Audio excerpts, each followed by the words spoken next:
her that make her so sus. Her being connected to all the victims Vecna targets in Season 4, the suspicious necklace that has a clock on a key like the grandfather clock. There's just way too many details to just not mention any of them. I couldn't help but feel like there's something we were supposed to get about her that just went over all of our heads. Overall, I did like her. I think she was a great character and actually tried helping all these kids who were basically sentenced to die by Vecna. I would love to see her put two and two together as all the kids she was talking to started showing up in the news dead, but we're going to put her in Med just because she was a bit underutilized, I feel like. Okay, so this next one is one of these I've decided to include in this list with barely any screen time at all, and that's Max's mom, Susan Hargrove. Oh yeah, Miss Kelly was 31 years old and Max's mom is 38 years old, just for anyone who's curious. Funny enough, I don't think she was barely ever on screen awake. She was either sleeping or Max saw a vision of her that turned into Vecna. But I feel like she needed to be on this list just for how bad of a character she was. Not even showing up to the hospital while her daughter is in a coma is just beyond me.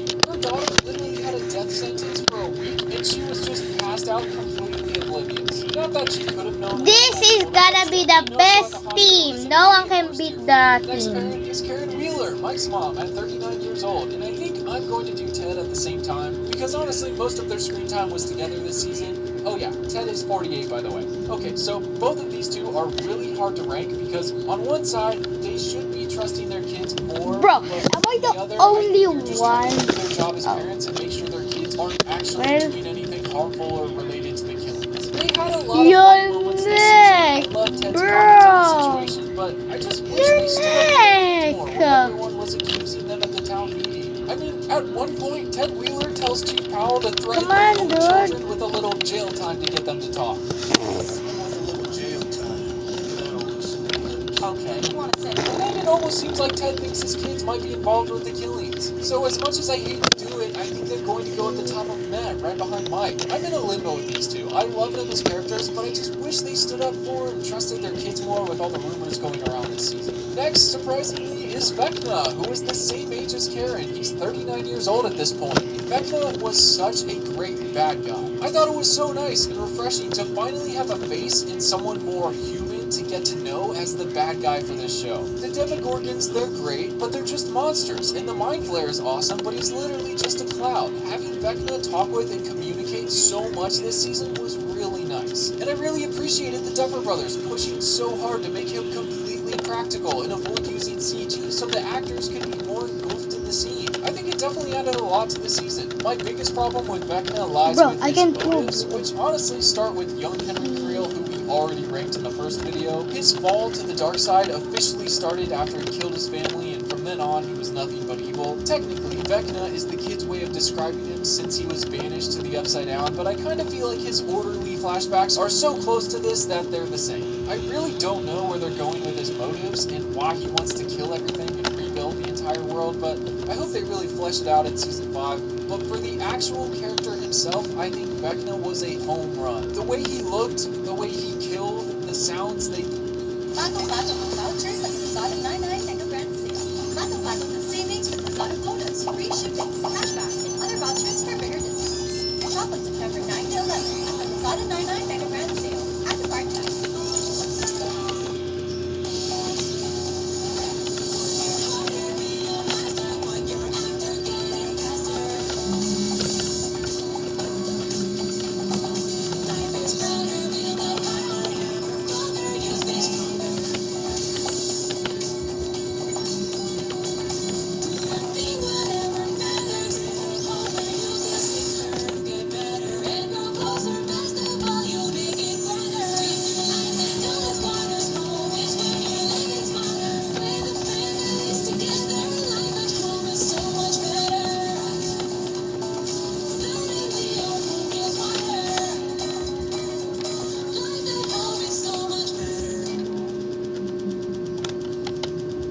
around him and his mind space fortress and his link to the Creel house, everything was just so good. I think he easily goes in best of the best for season 4. I'm very happy with him as being the new big baddie for the rest of the show. The only reason he's going at the back is because the plot holes in his motives are so freaking big.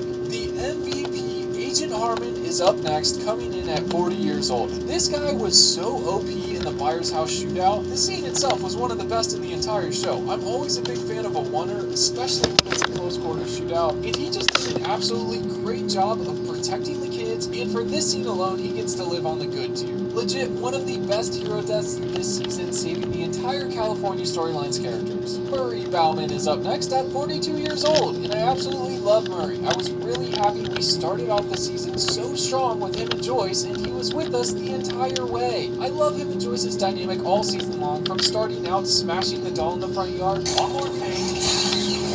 Joyce, are you there? Talk to me, Joyce! To confronting Yuri with his fists of steel, all the way to him absolutely torching all the Russian Demogorgons, saving Hop and Joyce. Season 4 just wouldn't have been the same without him. I think Murray for me this season goes in the really good tier. Next, the only 43-year-old is Hopper. And honestly, Hopper did so well in the spotlight. I don't know if you remember, but pre-season 4, they were teasing Hopper's backstory so hard for this season. In season 2, Elle was cleaning up and found those boxes in the basement, one labeled Vietnam, one labeled New York, and one labeled Hawkins Lab. The last box they went through and explored so that Elle could find out about her mother, Terry Ives, but honestly, the other two boxes were never really explained through all of season 2 and 3. They actually released a book, Darkness on the Edge of Town, where they explained Hop's time in Vietnam as well as his time as a detective in New York. But as of now, who knows how much of that is canon? I did make a video on it if you want to know what happened, because honestly, it was really good. And while they do go over Hop's backstory this season, it wasn't as big of a plot point as I was expecting it to be. They mentioned he was exposed to Agent Orange during Vietnam, and he was the reason Sarah had complications and him and his wife split up, but New York was never touched on, unless that's all the documents on Sarah or something. But besides Hop's past, I think his screen time this season was very well spent for the most part.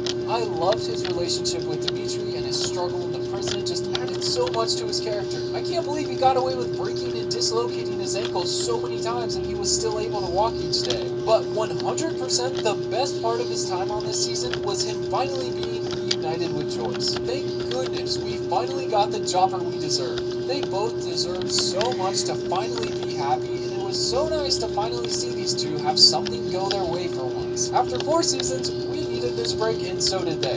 For all the Jopper scenes alone, I'm putting Hop in best of the best. We need more backstory somewhere though. I would love seeing a spin-off show following a young Hopper as a detective in New York, solving mysteries and going undercover to stop some crime lords. I think that has so much potential as a spin-off. Surprisingly enough, next up is Joyce, who's apparently a year older than Hop. Interesting. But Joyce, just the same, was amazing. I'm so glad that she had a lot of time with Murray throughout all of 4. Her breaking the doll was one of the funniest parts of the entire season. And it was really funny to see her sneaking behind the kid's back to try to go to Russia, since it's usually the other way around. You should just stay. I'd be tempted, Joyce, except you know you have that, Right, that business trip. business trip. What business trip? Oh my gosh, I almost forgot to tell you guys. I wish we did get to see more of their journey back to the States after rescuing Hopper, but I feel like they didn't have any extra time to include that. I love seeing her next to Hopper and how tiny she is next to him. So happy they finally got reunited. I like seeing her influence and style on Elle's clothes and hairstyle. I think Joyce and Murray both went through so much to get Hop back, and even them just getting to the prison was such a huge feat, let alone finding and rescuing him and killing all the Demogorgons. And as crazy as she can be, I do think she's a good mom. I think she's going to go at the top of really good. She had a really good season. Next up is Ellen Stinson at 46. This is the woman working with Sam Owens and who helped Elle transfer from going to juvie to going to a hole in the desert. I think she might be one of the smallest side characters on this list. I'm not sure why I included her. Honestly, from the mystery they gave her in the trailers and how much they hyped up the woman stepping out of a car, I thought she would have had more significance or would have played a larger role. I didn't hate her, but I didn't love her. Unfortunately, she was just a little forgettable. I would love to see more of her though. I think she's going to sit in meh for now. Dimitri is one of the characters that felt the most unfinished to me. They set him up with such a great character arc, starting out as a Russian guard trying to make a quick buck, to bonding with Hopper and fighting for his life side by side with him. I think him and Yuri both were done dirty with their conclusion. I love the emotional weight they added to his character by him wanting to make it out alive so he could return home to his family, and I'm so happy that they didn't kill him off to save Hopper or anything, but I just hated that they didn't show them flying back to the States or reuniting with his family. I don't think they had time for it, and they thought it would be better to just let us forget about Hopper and then try to surprise us with him and Elle's reunion, but it was so slow and kind of just missed the mark. It wasn't worth abandoning Dimitri and Yuri's storyline, you know? I think Dimitri goes in the good for me, and the only reason he's not higher is because they just didn't finish his arc. Yuri is next, being 47 as well, and honestly, I loved him a little too much. He was just crazy enough to be able to out-weird Murray and give him a run for his money. I just hated that he betrayed them and kept trying to be the bad guy. I love that Dimitri's pep talk inspired him to turn over a new leaf and actually do something heroic for once. I did wish that he was concluded a little better, and I'm really curious as to what happened to him after everything.